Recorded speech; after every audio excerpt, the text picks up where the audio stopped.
สบายดีและวันนี้เราจะมารีวิวลำโพง Viking ทั้ง3รุ่นนี้เนาะจะมี Viking K Sound Plus เนาะ Viking K 30และก็ Viking K 30 Pro เด้อ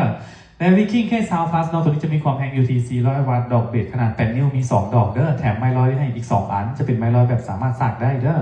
และต่อมาเนาะตัวนี้ Viking K 30ตัวนี้จะมีความแรง UT 380 วัตต์เนาะและตัวนี้จะมีดอกเบส UT ปาก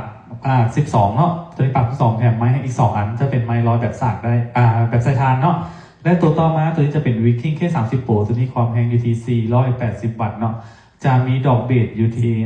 ขนาด15 นิ้วเด้อแถมไม้ให้2อันคือกันจะเป็นไม้ร้อยแบบใส่ทานคือกันเด้อเดี๋ยวเราจะมาลองเทียบเสียงให้ฟังเลยเนาะเริ่มจาก K Sound Plus เลยเด้อเดี๋ยวเราจะมาลองแต่ละรุ่นเลย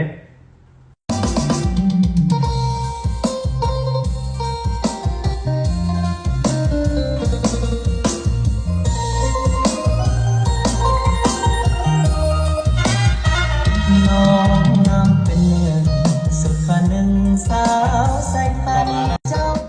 สวยโสพีสมที่เขาเลือเขาสาวผู้สาวที่ไหน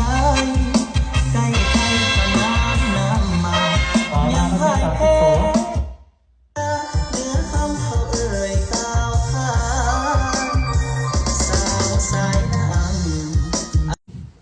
ใครสนใจรุ่นไหนก็สามารถติดต่อสอบถามกันเข้ามาได้เด้อหรือว่าอยากเข้ามาเบิ่งสินค้าตัวจริงเนาะเข้ามาหาพวกเราได้เช่นเคยอยู่ที่บริษัทอโลลาวใกล้ๆกับซีแยกไฟแดงสีดำเดือนนี้เลยเนาะมาพวกเราจอดบนถนนตัวหาเราได้คือเก่าเด้อ